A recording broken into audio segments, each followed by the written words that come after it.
لیں اور غریبوں پہ رحم کریں۔ رمضان تو ایک ایسا مہینہ ہے جس میں آپ نے اگر پوری دنیا کے اندر جو نان مسلم سٹیٹس بھی ہیں وہاں پہ پیکیجز آتے ہیں، اور آپ نے پیکیج کیا دے دیا ہے کہ لوگوں کا زندگی آپ نے اجیرن کر دی ہے۔ جیسے آپریشنل کاسٹ اگر کسان کی اتنی زیادہ آپ بڑھا دیں گے اور پھر اس کے بعد جو آپ اگلا ڈاکہ ڈالنے کے لیے آپ پلاننگ کر کے بیٹھے ہیں، تو کیسے یہ نظام چلے گا؟ یہ نظام پھر نہیں چل سکتا۔ ٹھیک ہے، پھر وہ ٹرالیاں لے کے مار کھانے سے، اپنے آلوؤں کو، اپنی فصلوں کو آگ لگانے سے بہتر ہے وہ گھروں میں بیٹھ جائیں گے، فاقے خود بھی کریں گے اور پھر پوری قوم کو بھی کرنے پڑیں گے۔ تو اس سے پہلے کہ پاکستان ایک فوڈ سیکیورٹی کا یہاں پہ خطرہ منڈلا رہا ہے، جو آپ کے گورنمنٹ کے جو اقدامات ہیں، تو ہم اس سے برد آزما ہوں۔ آپ ہوش کے ناخن لیں اور لوگوں کے، غریبوں کے حال پہ رحم کریں۔ اس کے بعد میں بالکل آپ کا جو سوال ہے، میں ایک پاکستانی کی حیثیت سے پچھلی دفعہ بھی ہم نے بڑی ایموشنل باتیں بھی کی، ریکویسٹ بھی کی، میں دوبارہ یہ کرتی ہوں کہ انسانی بنیادی حقوق کو مد نظر اگر رکھیں اور جو خان صاحب کا جو اسٹیچر ہے اگر ہم اس کو دیکھیں تو یہ ان کا بنیادی حق ہے۔ اور اگر آپ واقعی ہی، میں اس چیز کو خوشائند سمجھتی ہوں، میں خوش گمانی کہ جتنی بھی جو لیولز ہیں اس کو اویل کرتے ہوئے میں یہ کہتی ہوں کہ آپ نے سب بہت اچھا کرایا ہوگا، آپ نے ٹریٹمنٹ اچھا کرا رہے ہیں، ان کی آئی سائٹ کا پرابلم بھی نہیں ہے، تو پھر حرج کیا ہے کہ اگر پوری قوم ایک شش و پنج کا شکار ہے، اس ملک کی سب سے بڑی پاپولر جماعت پاکستان کی 99.9% پاپولیشن کا اگر کنسرن ہے، تو آپ ان کے کسی ایسے اچھے ہاسپٹل میں جو ڈیمانڈ ہے وکٹم کی بھی اور ان کی فیملی کی بھی اور پوری قوم کی بھی، تو آپ ان کے ٹیسٹ کرا دیں۔ دودھ کا دودھ، پانی کا پانی ہو جائے گا۔ اگر آپ نے اچھا کیا تو آپ کو اس کے بدلے میں اپریسیشن ملے گی، آپ کو اکنالجمنٹ ملے گی کہ بھئی آپ نے ٹریٹمنٹ ٹھیک کرایا، اور باقی ساری افواہیں تھی، اور یہ افواہوں کا بازار ویسے ہی نہیں ہونا چاہیے اس وقت جب آپ کو پتہ نہیں ہے کہ ہمارے ملک کے بھی حالات کسی بھی وقت چینج ہو سکتے ہیں، جو خطے کے حالات ہیں۔ اس لیے میں تو جمعۃ المبارک ہے اس میں دعا بھی کرتی ہوں کہ اللہ خان صاحب کو لمبی زندگی، صحت، تندرستی کے ساتھ دے، ساتھ جو اس ملک میں فیصلہ ساز ہیں اللہ ان کو بھی عقل سلیم دے، اللہ ان کو ہوش کے ناخن لینے کی عقل عطا فرمائے کہ وہ جو کام آسان ہے آسانیوں والے راستے چنیں۔ اب پوری قوم کی بد دعائیں لینا یہ کوئی اچھی آپشن تو نہیں ہے، اور پوری قوم کو وہم میں، فضول میں ڈالنا۔ اگر ٹریٹمنٹ ہو گیا ہے، اگر ان کی کنڈیشن ٹھیک ہے، تو آپ ان کے جو ذاتی معالج ہیں ان سے، اور پلس جو شفا انٹرنیشنل ہاسپٹل ہے وہاں سے ڈاکٹر کا ایک پینل بیٹھ کے وہ کر لے۔ لیکن ڈیلے کرنا یہ میری تو سمجھ سے باہر ہے۔ میں پھر آخر میں اپیل کرتی ہوں کہ خدارا یہ خان صاحب کا بنیادی حق ہے کہ ان کو علاج کی بنیادی سہولتیں دی جائیں، اور جو بھی ان کے اپنے ذاتی خدشات ہیں یا ان کی فیملی کے خدشات ہیں یا پوری قوم کے خدشات ہیں ان کو دور کیا جائے۔ Thank you. پاکستان کی انسداد دہشت گردی کورٹ کے اندر حاضر ہوا۔ دکھ ہے کہ جن لوگوں نے قانون اور آئین کی پاسداری کے لیے اپنی ساری عمر گزار دی، عمر کے اس حصے میں جگہ جگہ عدالتوں اور قانون کا سامنا ہے۔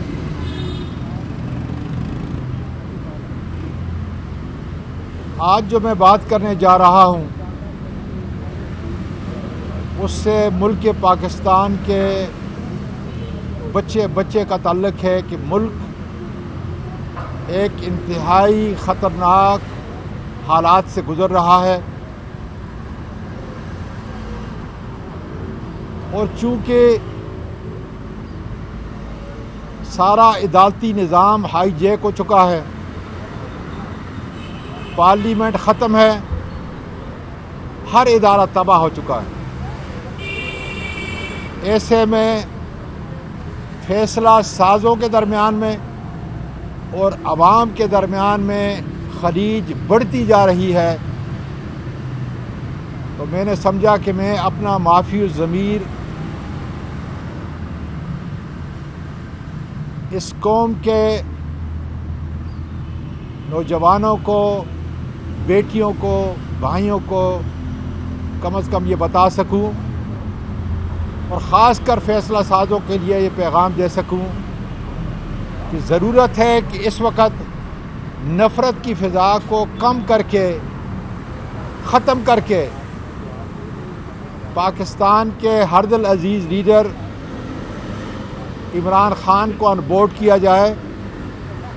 اور جس طرح اللہ تعالیٰ نے پاکستان کو مئی کے بعد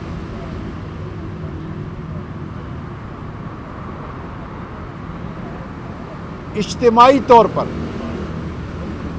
تمام اقوام سے زیادہ عزت اللہ تعالیٰ نے دی ہے،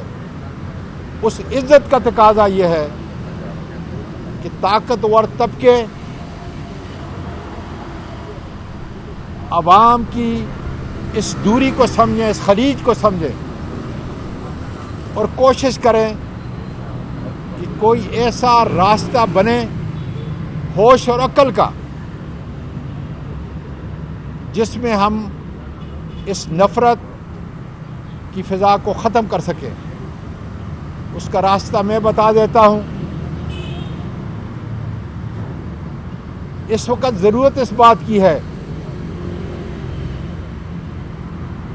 کہ اگر خان صاحب کی آزادی،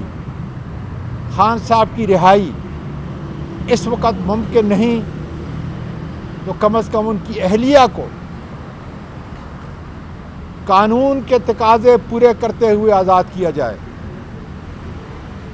کوٹ لکھپت کے ان قیدیوں کو آزاد کیا جائے جس میں ایک بڑا مثبت پیغام پورے پاکستان میں جائے گا، اور اس سے میں سمجھتا ہوں جو دوری کا امر ہے وہ کم ہوگا۔ فیصلہ ساز اور طاقتور طبقوں کے لیے یہ ایک بڑا مثبت قدم ہوگا۔ اس کے ساتھ 60,000 کے قریب جو کیسز ہیں، 10,000 کارکن اس وقت مختلف عدالتوں کے اندر آ کر اپنے کیسز کی پیروی کر رہے ہیں، جس سے ملک، قوم اور سیاسی تناؤ کا اور تناؤ بڑھ رہا ہے، اس میں کمی آئے۔ میں سمجھتا ہوں کہ جن لوگوں کو ڈسکوالیفائی کیا گیا ہے، 10-10, 20-20, 30-30, 40-40 سزا دی گئی ہے، یا اس وقت ہمارے قومی اور صوبائی اسمبلی کے ممبران جیلوں میں ہیں، ان کے لیے نرم گوشہ اعتماد کی فضا بنائی جائے، اور پاکستان تحریک انصاف کے کارکنوں سے میں گزارش کر رہا ہوں کہ وقت آ چکا ہے کہ ہم مختلف وی لاگرز کی زبان میں اپنے آپ کو بہادری کے اس گھمنڈ کے اندر جوش کو چھوڑ کر عقل اور ہوش کو استعمال کریں، کیونکہ ان پرجوش نعرے، خالی نعروں سے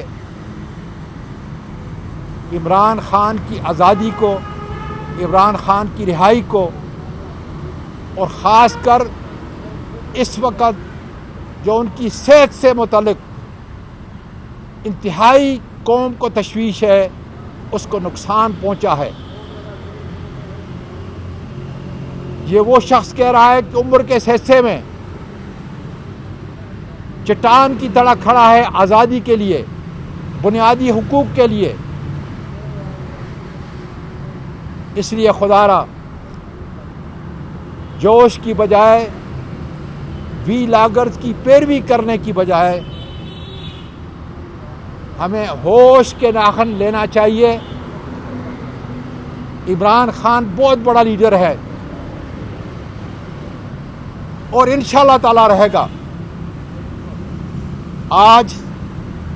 حقیقت میں عمران خان کا تعلق صرف اور صرف اس کے کارکنوں سے ہے۔ 90% لوگ عمران خان کے پیروکار بن چکے ہیں۔ ان حالات کا تقاضا یہ ہے، میں پھر کہہ رہا ہوں کہ ہمیں گالم گلوچ خالی نعرے لگا کر ہم عمران خان کو رہا نہیں کر سکتے، ہم اس کی آزادی کی تحریک کو تقویت نہیں دے سکتے۔ اس لیے ضروری ہے کہ فیصلہ ساز میری ان باتوں کا نوٹس کر لیں، دیکھیں یہ ان کا ملک ہے، ان کے ملک کے لیے فارم 47 کے نقلی قائدین جنہوں نے اس ملک کی معیشت کی، اس ملک کی سیاست کی جڑوں کو ہلا کے رکھ دیا ہے، وہ ملک کے لیے کچھ نہیں کر سکتے۔ اس لیے یقین ہے کہ میری ان مثبت باتوں پر نوٹس لیا جائے گا، عمل کیا جائے گا، اور ملک کے لیے بہتر کی کوئی صورت آگے نکالی جائے گی۔ پاکستان پائندہ باد۔ بہت بہت شکریہ۔